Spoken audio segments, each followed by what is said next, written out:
तो सुनीति ने विचार किया कि आखिर हमारा राज्य का अग्रज कौन होगा। इस विचार से सलाह दिया, हे राजन, दूसरा विवाह आप कर ले। कोई संतान उससे नहीं हुई तो दूसरा विवाह उन्होंने किया सुरुचि से। समय आते आते जब सुरुचि आ गई उस समय सुनीति का मान घर में कम हो गया। राजा कम मानते थे। तत्पश्चात धीरे धीरे वो गर्भवती हुई। उस समय सुनीति और जिनके पेट में एक अद्भुत बालक पल रहा था। समयानुसार सुरुचि भी हुई। सुनीति से एक ध्रुव नामक बालक पैदा हुए। एक दिवस महाराज अपने आसन पर बैठे हुए थे। उसी समय वह छोटा सा 5 वर्ष का बालक ध्रुव बालकों के साथ खेलते खेलते जाकर के महाराज की गोद में वो बैठ गए। महाराज उनको अपने हाथों से सुला रहे थे। कितना सुंदर है, कितना अद्भुत है पुत्र। यह बात सुरुचि को देखकर अच्छी न लगी। सुरुचि को क्रोध हुआ और दौड़ कर आई और खींचकर उस बालक को झटके से उनके गोद से रख दिया। उसने कहा, तो साहस कर रहा है महाराज की गोद में बैठने का। अब भी तुम्हारे अंदर कपट पड़ा हुआ है। तुम्हारी मां जैसी वैसे तुम हो। हमेशा कड़वा वचन बोला करती थी वो। और महाराज सुरुचि के प्रति आसक्त थे भी। ऐ बालक, तू बैठने का तो साहस करे, यानी राज लोभ तुम्हारे अंदर है, इसीलिए पिता के गोद में बैठा हुआ। तुम्हें इस गोद को प्राप्त करने के लिए तू जा, हट यहां से, भगवान से प्रार्थना कर और मेरी गर्भ से, मेरी कोख से पैदा होगा तब तो इस राज का भाग तुमको मिलेगा। ये गोद में बैठने का सौभाग्य मिलेगा। झटके से पटका और इतना बोला, बालक रोने लगा। अनन्य बालक जो खेल रहे थे वहां डर के मारे भाग चले और जाकर उसकी माता से कहा, सुनीति से, भैया देखो ऐसी ऐसी घटना हुई है। माँ अपने बालक के लिए कितनी परेशान हो जाती है। सुनीति अभी वहां से चलती तब तक बालक रोता हुआ पहुंचा। धूल में सने हुए ध्रुव को लेकर छाती से लगाया, बेटा तू क्यों गया? हमारा परित्याग तो राजा ने बहुत पहले ही कर दिया। हम किस तरह से यहाँ पर अपना जीवन काट रहे हैं, तो क्यों उस गोद में गया? तो हम लोग किसके सहारे हैं? हम भगवान के सहारे हैं। जब संसार वालों से नाता टूटने लगे ना, इसके भाई बहन, माता पिता, गांव क्षेत्र, सब लोग दूरी बना रहे हो, सब लोग जिस व्यक्ति में दोष ही निकाल रहे हो, जब कोई न पूछे ना तो भगवान कहते हैं कि क्यों तू रो रहा है? तेरे लिए मेरी गोद खाली है, मैंने तुमको भेजा है, बेटा घबराओ मत। जब संसार से तू बिछो कर तू मेरे पास आ, तू मेरी अमृतमय संतान है, मैं तुम्हारा सहयोग करूंगा। आज सुनीति ने सुंदर वचनों से सुनाया अपने बालक को, बेटा भगवान में अद्भुत शक्ति है। हम सब भगवान के सहारे हैं, संसार के सहारे नहीं। संसार के सहारे तो आसक्ति वाले लोग रहते हैं और भगवान के सहारे जो होते हैं उसको संसार वाले मानते नहीं हैं। तो उसने कहा कि ये तो बहुत हमारे लिए अच्छी बात है बेटा, ठीक है, तपबल में बहुत ही शक्ति है। बालक रो रहा था। आप भैया तो ये बताओ भगवान कहाँ मिलेंगे? जो उनसे हम पूछे मुझको ऐसा तूने क्यों किया, क्या पिता का गोद वो जगह मुझे नहीं मिलेगा। आज जो उस माँ ने हमसे कहा है, इतना जब कहा उसी समय माँ पपक रो पड़ी। किसी तरह से बालक को समझाया, सुलाया, सुंदर सुंदर छोटी छोटी कहानियां कहा और कहते कहते छाती पर हाथ रख करके मैया आज सो गई। बालक ने आंख बंद किया ताकि मां सो जाए, लेकिन मन में एक ही आवाज गूंज रही थी कि जा तो भगवान से प्रार्थना कर, मेरी कोख से पैदा होगा तब इस गोद में बैठने का अधिकारी होगा। बार बार यही आवाज आ रही थी इस बालक के दिमाग में। देखा मैया जब सो गई तो धीरे से पेट से हाथ हटाया। रात्रि बेला थी। उस रात के समय वो 5 वर्ष का बालक माँ का हाथ हटा करके पास सोई पड़ी रही, घर को छोड़कर चल दिया भगवान को ढूंढने के लिए। जिस वन में हिंसक पशु रहा करते थे,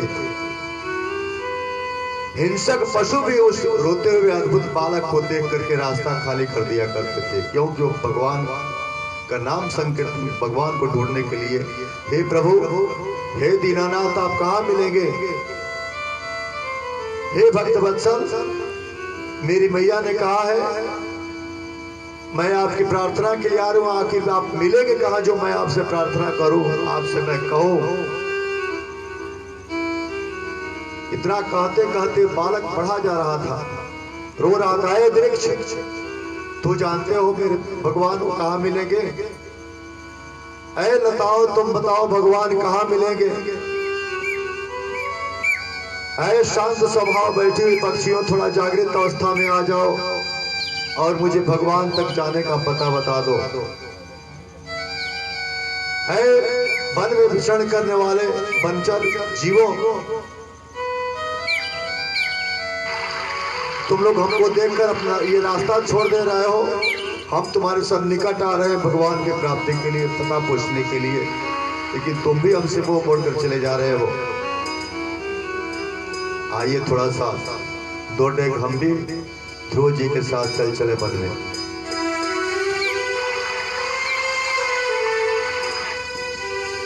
एक अर्ज मेरी सुन लो, घनश्याम मुरली वाले, मैं हूँ अबोध बालक, आके गले लगाने।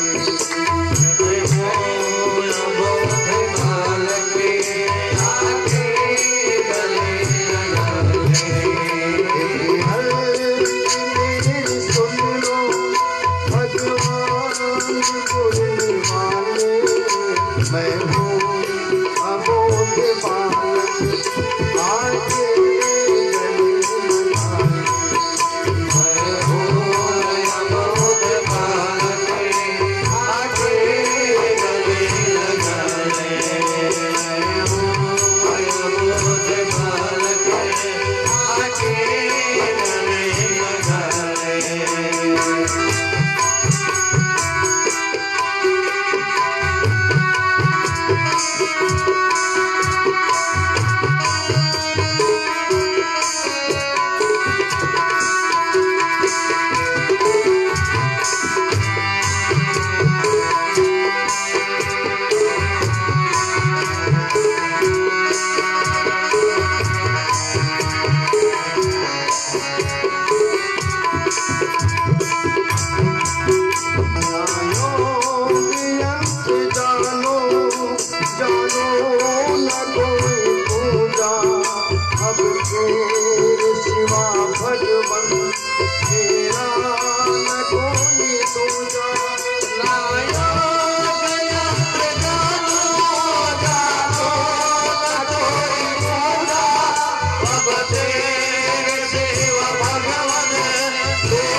प्रकार कहते हुए बोलते हुए वन्य जीवों से पूछते हुए जब चले जा रहे थे ध्रुव, इतनी घोर निशा जंगल में वन्य जीवों की चिघाड़ भी सुनाई देती थी, लेकिन वह वीर बालक तनिक भी विचलित नहीं हुआ, क्योंकि ध्यान अवस्थित था किसके प्रति? भगवान के प्रति। भगवान के भक्त चाहे जहां भी हो हमेशा निर्भय रहते हैं। उनका जो संसार के सहारे है वो हमेशा भयग्रस्त होता है, और जो भगवान के सहारे अपने आप कर देता है कि सारा हे प्रभु ये भार आप ही के हाथ में, आप चाहे जो भी करे, भगवान उसको हमेशा अभय दान देते हैं। हमें उतना निर्भय रहता है जो भगवान का भरोसा करता है। हम अपने दरवाजे पर वृक्ष लगाते हैं तो चींटी लग जाती है, तमाम व्यवस्था देते हैं, ये दवा वो दवा, हम फसलों को देते हैं। हम सोचते हैं कि हम ही इसके सब कुछ हैं, भगवान मान बैठते हैं 4 दिन के जीवन में। लेकिन पहाड़ों पर लहलहाते हुए वृक्ष को एक लोटा पानी देने कौन जाता है? वो कभी बीमार नहीं पड़ते, हमेशा खुशहाल रहते हैं। अधिकाधिक मात्रा में आप देखेंगे मंदिरों पर लगे हुए वृक्ष जो होते हैं बड़े ही खुश रहते हैं। इससे सिद्ध होता है कि भगवान के बहुत बड़े भक्त वो जड़ भी हैं। आज उन जड़ों से 5 वर्ष का ये बालक ध्रुव पूछ रहा है, बताओ भगवान कहाँ है?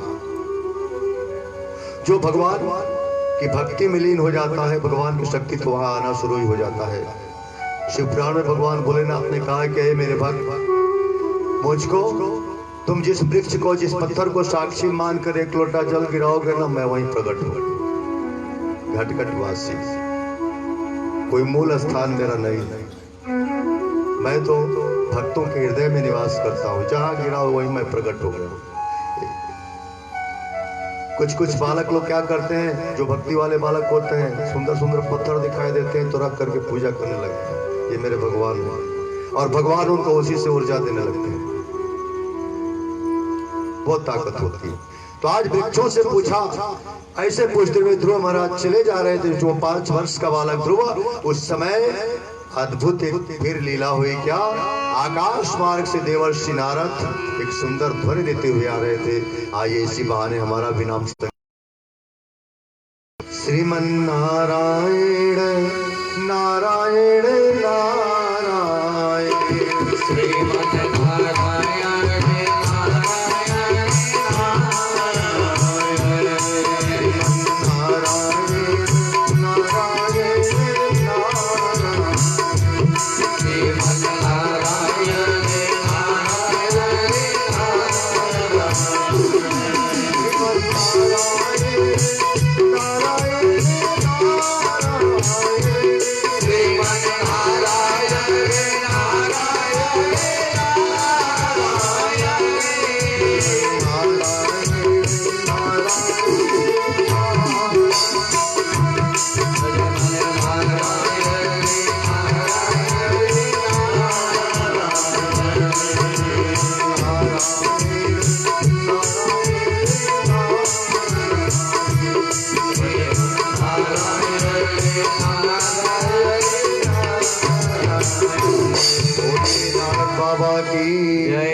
से उस बालक ने देखा एक अद्भुत ज्योति कहां से आ गई मेरे सामने। नारायण नारायण करते हुए ध्वनि आज नारद बाबा उस 5 वर्ष के बालक के सम्मुख आकर खड़े हो गए। उस बालक ने देखा कि कोटि सूर्य के समान इनका चेहरा चमक रहा है।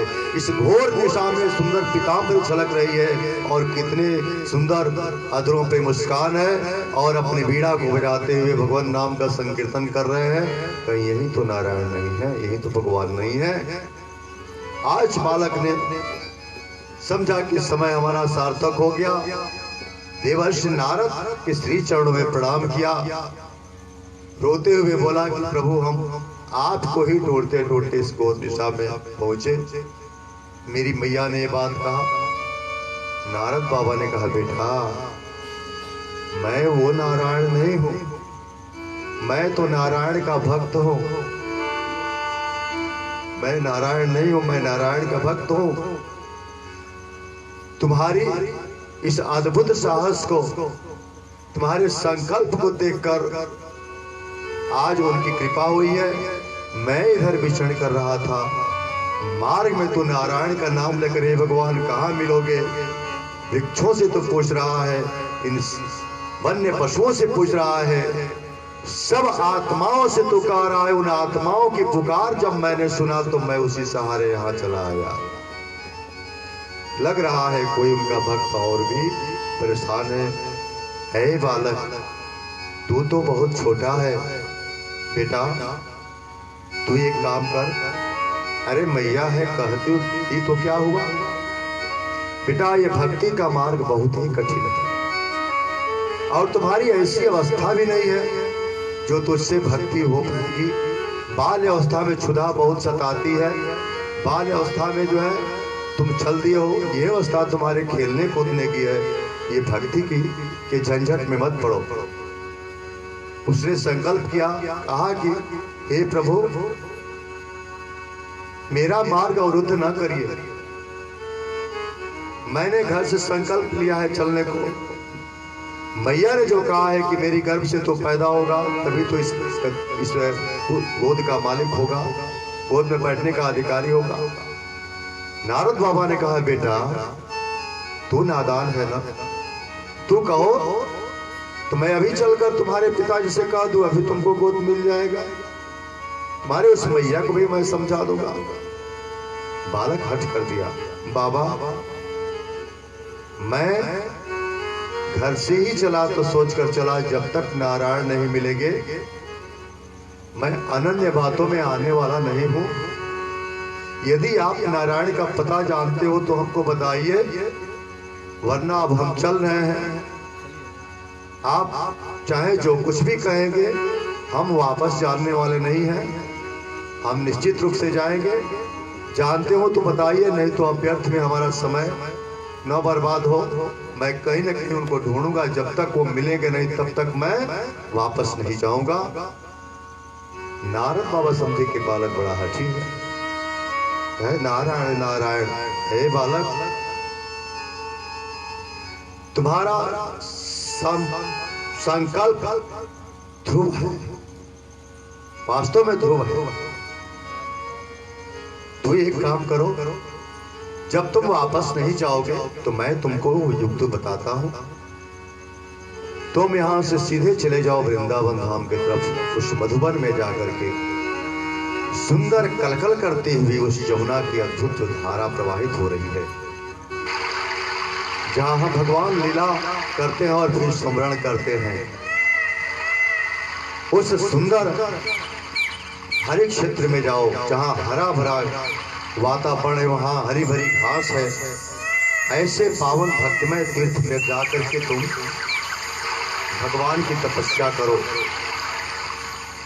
और आज तो भगवान का स्वरूप जान लो।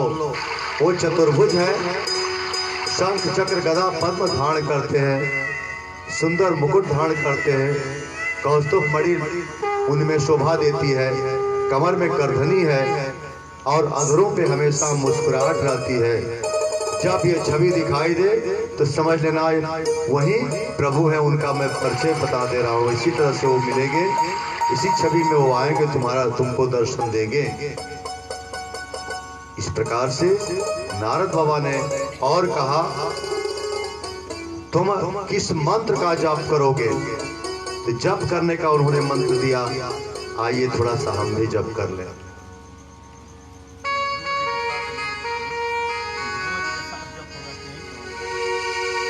तो ध्रुव जी को कौन सा मंत्र दिया?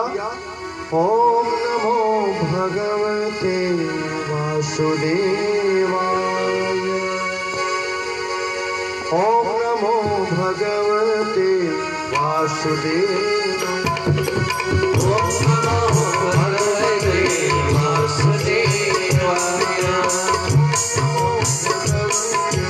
वासुदेवाय, ओम नमो भगवते वासुदेवाय। ध्रुव के अंदर में समाविष्ट हुआ नारद बाबा ने यही मंत्र दिया और नारद जी सीधे वहां से उनका ध्यान हो गए और वहां से ध्रुव बाबा यही मंत्र गुनगुनाते गुनगुनाते मधुबन में पहुंचे और मंत्र रटते रटते ही स्नान किया और सब अपना क्रियाकलाप जहाँ भी रहते थे यही मंत्र रटते थे और फिर बैठ करके और फिर क्या बोलने लगे, ओम नमो भगवते वासुदेवा, ओम नमो भगवते वासुदेवाय, नमो भगवते वासुदेवाय, ओम नमो भगवते वासुदेवाय, ओम नमो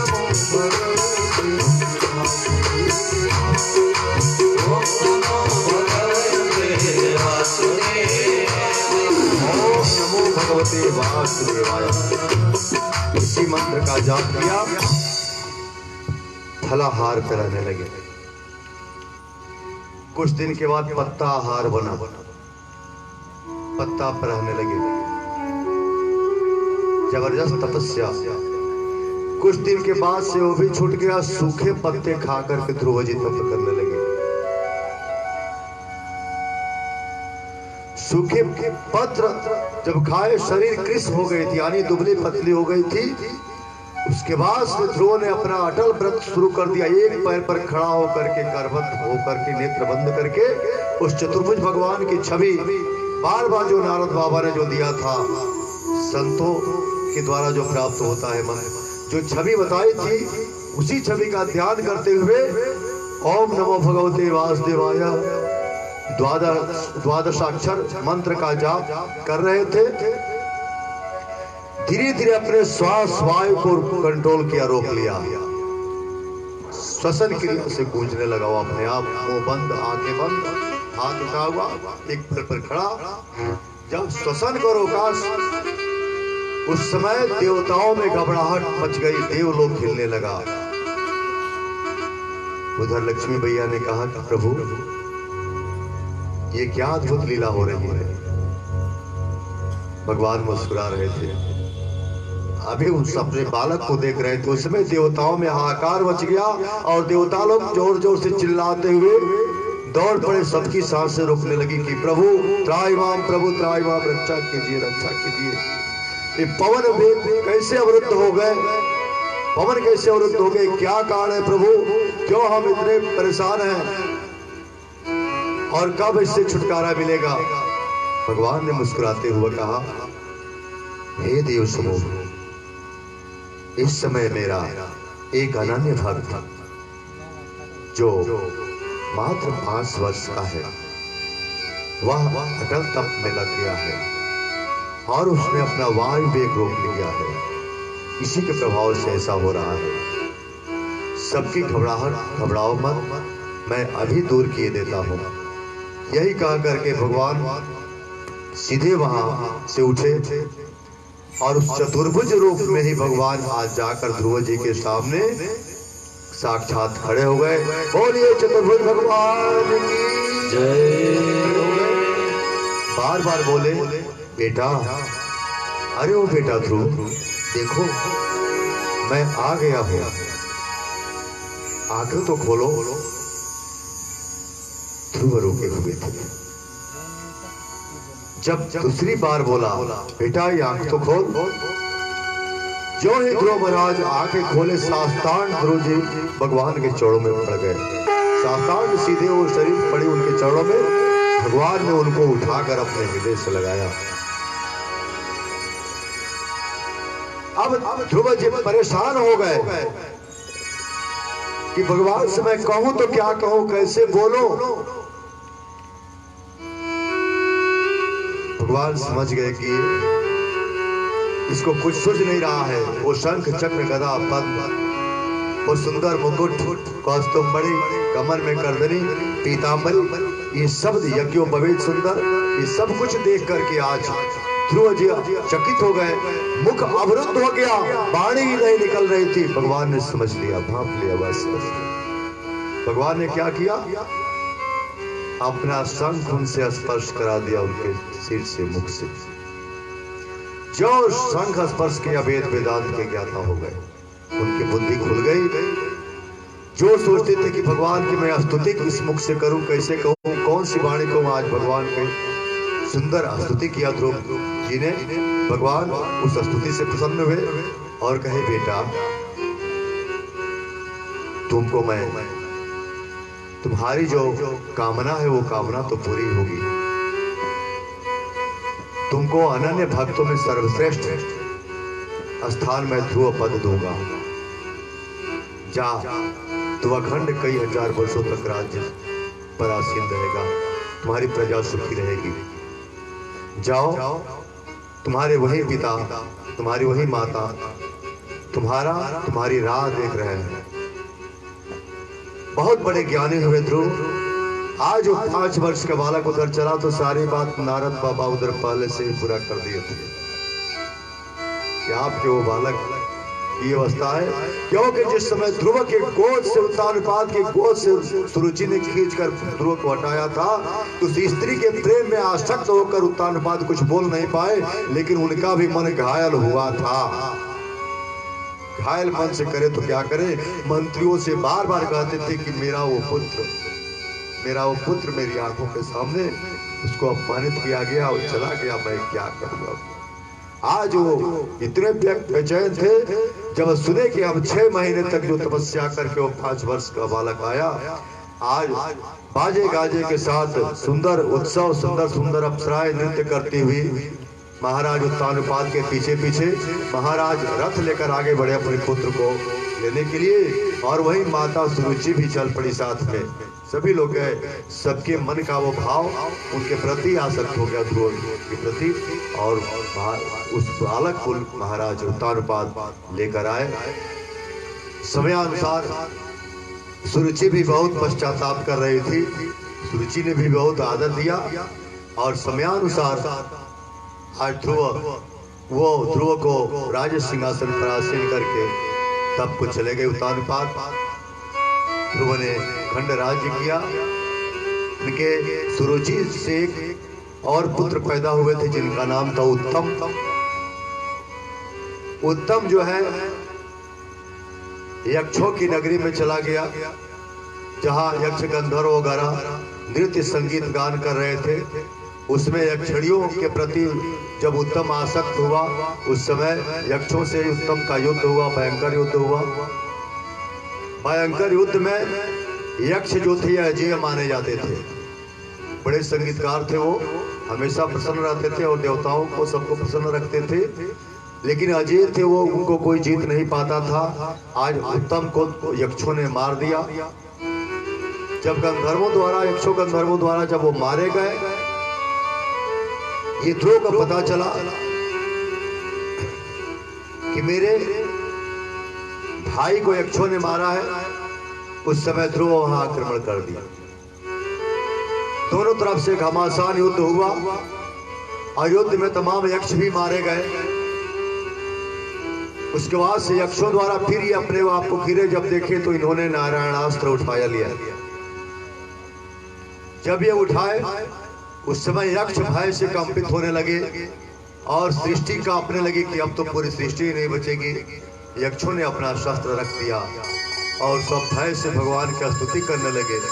इनके हाथ में नारायणास्त्र देखकर तब सीधे मनु महाराज वहां आए और मनु महाराज ने अपने इस अग्रज ध्रुव को समझाया कि बेटा ये नाती लगते थे, ये नारायणास्त्र का संधान तो मत करो या घोर अत्याचार होगा। तो आज अपने भाई के प्रति आसक्त भाव से आकर निरपराध यक्षों को जो मार रहे हो, अपराधी तो तुम्हारा उत्तम भी था, ये मार रहे हो तुम्हारे लिए शोभनीय नहीं है। तुम भगवान को, तुमको अद्भुत शक्ति प्राप्त हुई है, तो कोई शक्ति प्राप्त हो जाए उसका दुरुपयोग करना श्रेष्ठ पुरुष के लिए उचित नहीं होता है। इस प्रकार से समझाया। ध्रुव जी मान गए, ध्रुव जी रुक गए। तत्पश्चात समय अपने हिसाब से आगे बढ़ता गया। ध्रुव के अग्रज बाद में उनके राजकाज को संभाले। तत्पश्चात इधर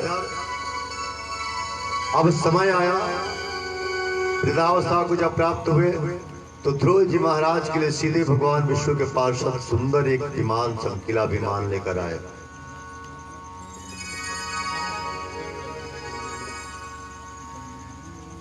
और विमान पर ध्रुव से कहे कि आप आइए। उसी समय रोती छटपटाती मृत्यु देवी वहां आ गई। ध्रुव महाराज ने मृत्यु के सिर पर पैर रख करके आज विमान पारायण हुए। फिर उन्होंने कहा ठहरो विमान।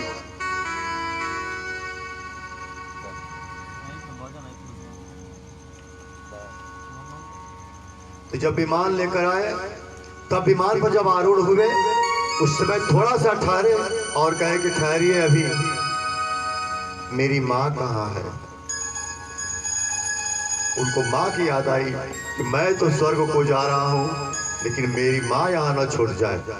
देखिए, कुल में एक अगर कर्म करने वाला पुत्र पैदा हो जाए तो कई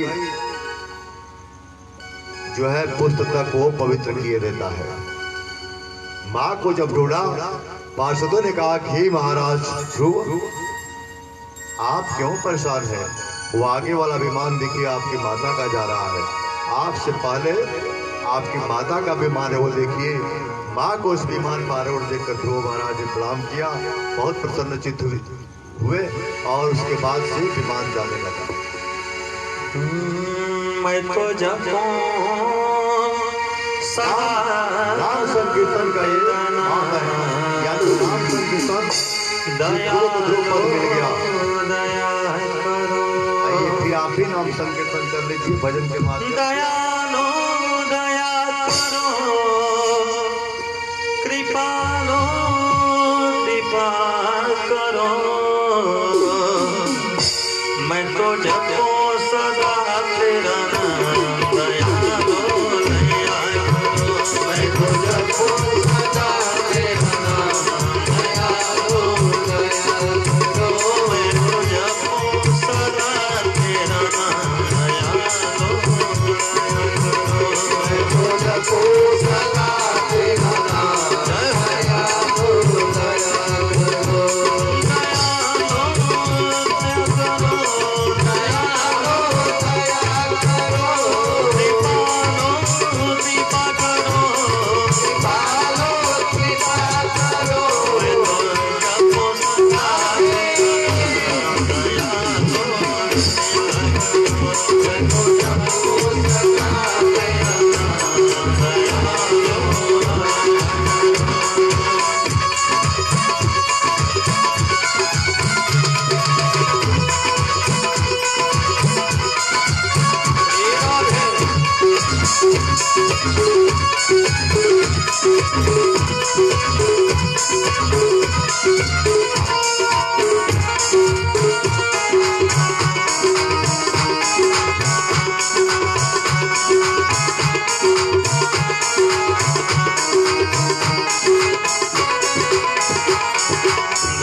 मुझे कोई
आगे की कथा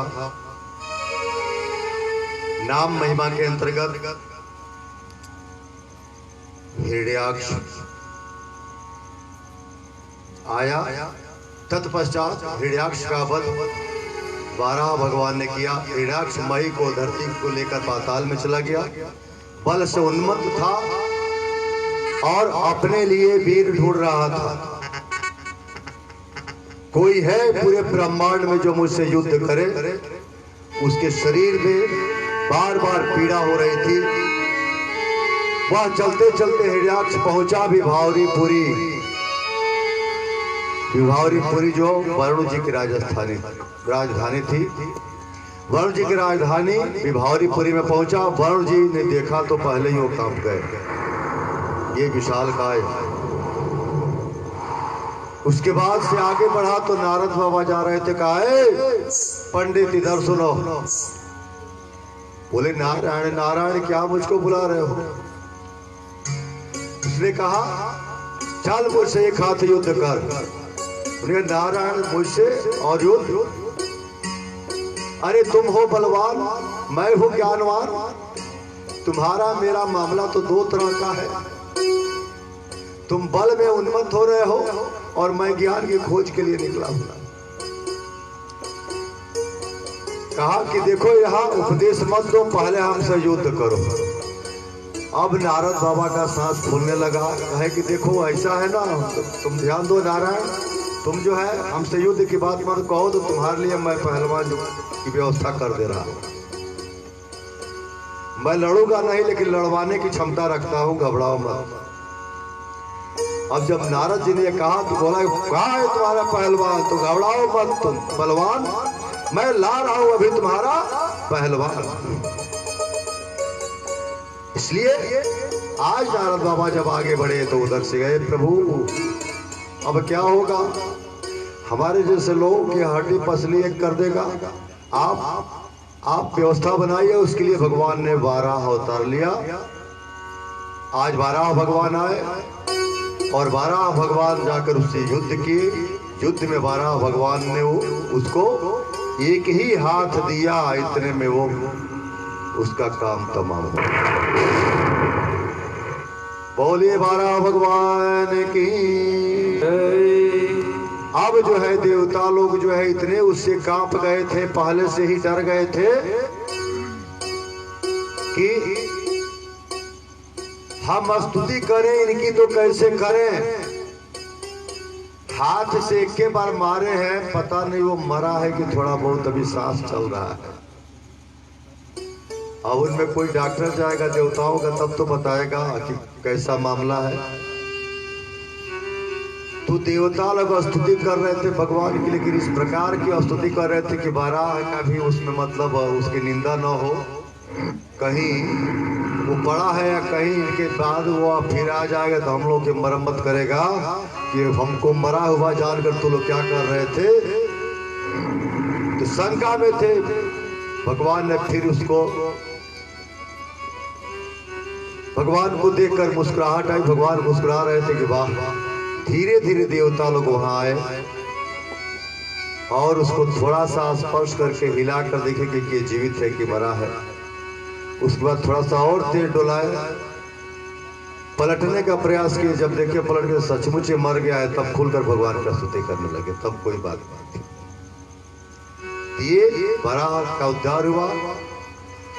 वराह को के रूप में विष्णु जो है आकर के आज हिरण्याक्ष का जब उद्धार कर दिए, भाई हिरण्यकश्यपु जो उसके साथ ही पैदा हुआ था दिति के गर्भ से, वो कहा वो सबसे बड़ा द्रोही हो गया विष्णु का और कहा कि मैं विष्णु से उसका बदला अवश्य लूंगा। प्रतिशोध की आग में चलने लगा। तत्पश्चात आगे जाकर के वो बीच के अनन्य कथाएं हैं, लेकिन मुख्य नाम महिमा की कथा आपके समक्ष परोसी जा रही है। तो जाकर के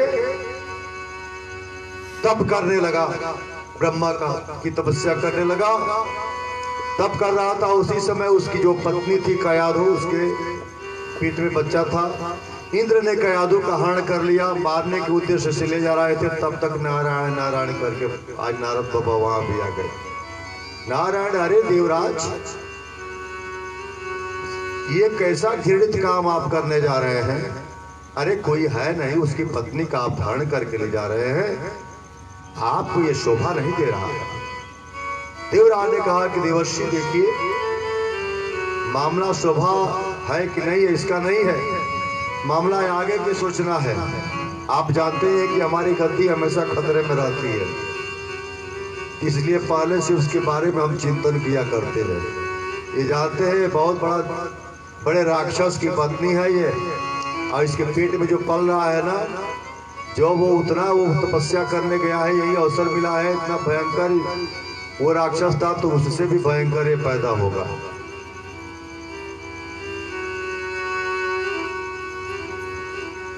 नारद बाबा ने कहा कि घबराइए मत, आप कैसे बता दिए कि भयंकर पैदा होगा? आप इसे मेरी संरक्षण में रहने दीजिए। इसको हरि नाम रूपी टॉनिक पिलाया जाएगा पेट में ही, और इसका प्रभाव पड़ेगा। आज नारद बाबा ने अपने संरक्षण में उसको हरि कीर्तन हरि सुमिरन किया और करवाया, और उन्होंने कहा था इंद्र से कि इसके गर्भ में भगवान का बहुत बड़ा भक्त पल रहा है। आप कैसे कह दिए? और उस समय हरि नाम का संकीर्तन इतना किया कि गर्भ में जो उस दैत्य का बालक पल रहा था कयाधु के गर्भ में, वो हरि का अनन्य भक्त बन गया। और उधर वो हिरण्यकश्यपु ब्रह्मा जी जब प्रसन्न हुए तो वरदान मांगने को कहे तो उसने कहा मुझको अमर बना दीजिए। ब्रह्मा जी अब सोचने लगे, कहे कि देखो भक्त हिरण्यकश्यपु, इतना लंबा पावर मुझको नहीं मिला है, कोई अपनी अधिकारी क्षेत्र तक तो काम करेगा, अमर करने का पावर मुझ में नहीं है, कोई क्षमता मुझ में नहीं है, मैं तुमको अमर नहीं, दूसरा कोई वर मांगो। अब वो युक्ति लगाने लगा कि दूसरा कौन सा वर मांगो कि उस वर के प्रभाव से हम विष्णु से युद्ध मैं कर सकूं। उसने कहा कि हे ब्रह्मन, मैं दिन में न मरूं, मैं न रात में मरूं, न कोई मनुष्य मुझे मारे, न कोई हिंसक पशु का शिकार हो, न मैं घर में मरूं, न घर से बाहर मरूं,